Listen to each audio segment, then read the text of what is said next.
स्वागत है। आज हम एक ऐसी कहानी की गहराई में उतरने वाले हैं जो सृष्टि की शुरुआत से जुड़ी है। हाँ। हम एक ऐसे किरदार पे बात करेंगे जिनका नाम शायद सीता या पार्वती जितना गूंजता नहीं है, लेकिन जिनके बिना शायद कोई और कहानी होती ही नहीं। हम बात कर रहे हैं शतरूपा की। हाँ। जिन्हें हिंदू पौराणिक कथाओं में पृथ्वी की पहली स्त्री माना जाता है। हाँ, और हमारे पास जो स्रोत हैं वो मतलब मनुस्मृति से लेकर शिव पुराण और ब्रह्म वैवर्त पुराण तक फैले हुए हैं।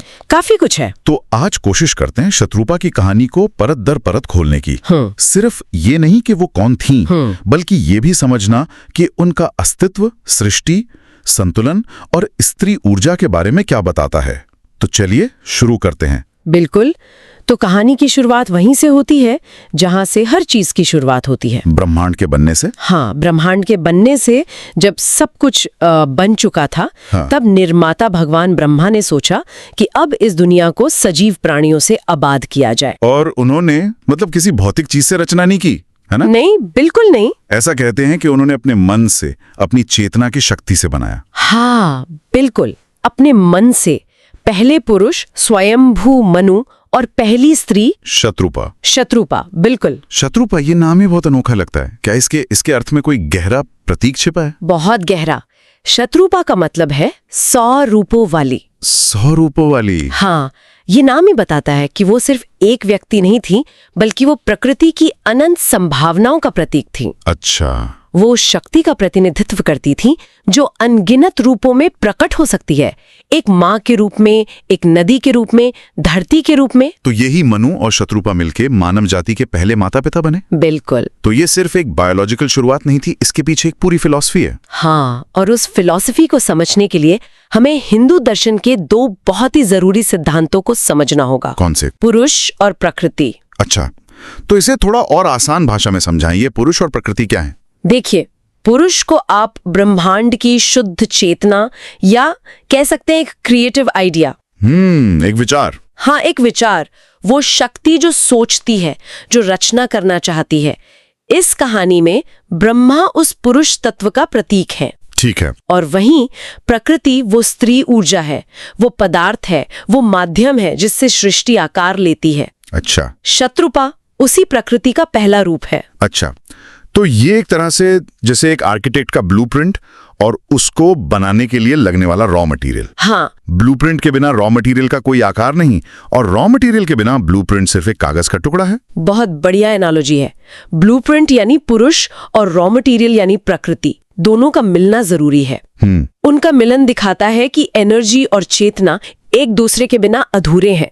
जीवन तभी मुमकिन है जब ये 2 ब्रह्मांडीय सिद्धांत एक साथ आते हैं। अच्छा। और इसी वजह से शतरूपा को सिर्फ मनु की पत्नी नहीं, बल्कि शक्ति का अवतार माना जाता है। शक्ति का अवतार। हाँ, वो जीवन देने वाली शक्ति है जो पुरुष की रचनात्मकता को स्त्री की उर्वरता से संतुलित करती है। ये तो एक बहुत ही सुंदर और संतुलित तस्वीर है।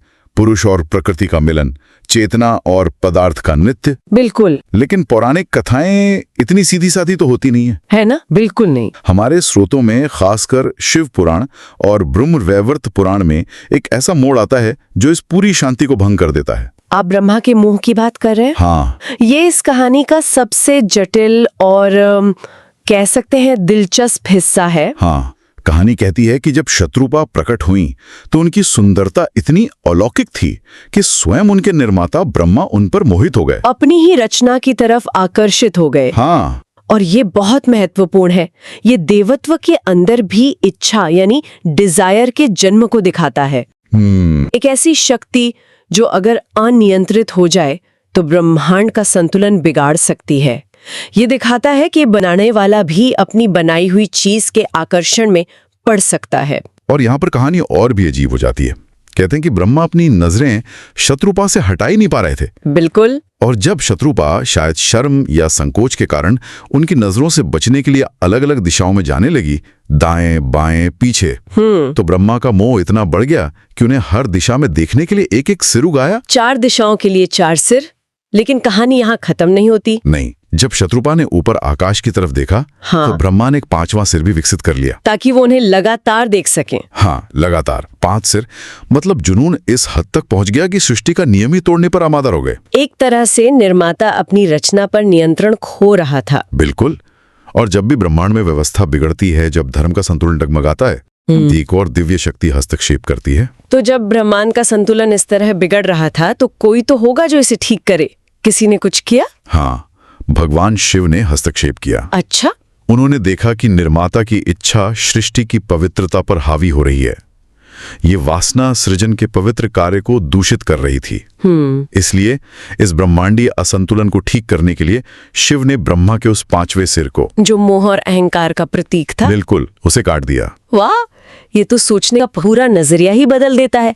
मैं तो हमेशा इसे एक सजा के तौर पर देखता था कि शिव ने ब्रह्मा को दंड दिया। हाँ, ज्यादातर लोग ऐसा ही सोचते हैं। लेकिन आप कह रही हैं कि ये कॉस्मिक रीबैलेंसिंग था। बिल्कुल। मतलब शिव यहाँ कोई जज नहीं, बल्कि एक तरह के सिस्टम एडमिनिस्ट्रेटर हैं जो सिस्टम को क्रैश होने से बचा रहे हैं। क्या बात है, सिस्टम एडमिनिस्ट्रेटर, ये शब्द एकदम सटीक बैठता है। से भी ऊपर सृजन को ज्ञान और धर्म से चलना चाहिए, अनियंत्रित इच्छा से नहीं। तो इस नाटकीय घटना के बाद क्या हुआ?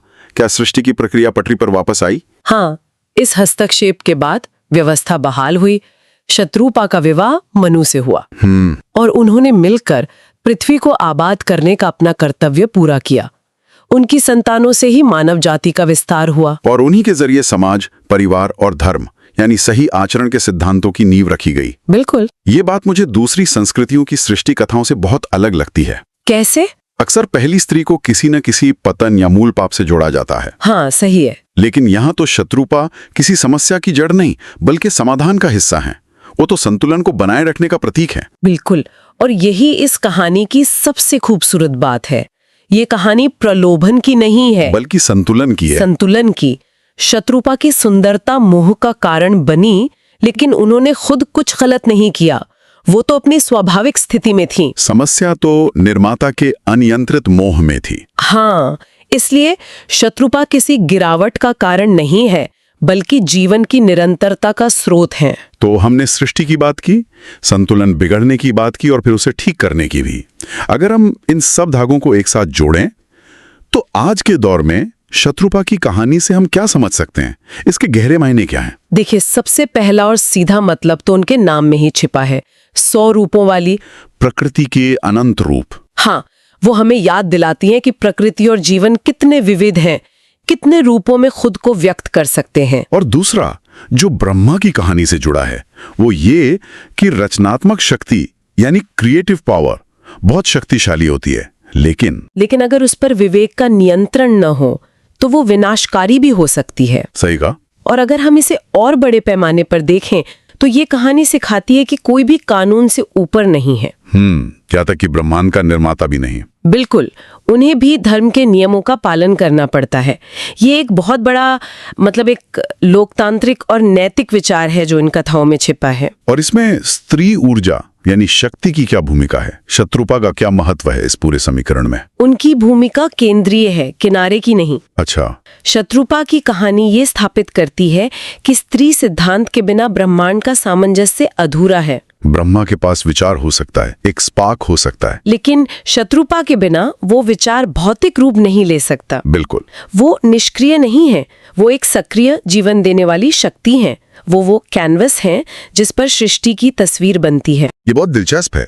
इतना सब होने के बावजूद, जैसा हमने शुरू में कहा, शत्रुपा का नाम ज्यादा लोग नहीं जानते। जब हम महान देवियों के बारे में सोचते हैं तो दुर्गा, लक्ष्मी, सरस्वती, पार्वती के नाम जहन में आते हैं। हाँ, बिल्कुल। लेकिन शत्रुपा, जो एक तरह से इन सब की पूर्वज हैं, वो कहीं पृष्ठभूमि में रह जाती हैं। क्यों?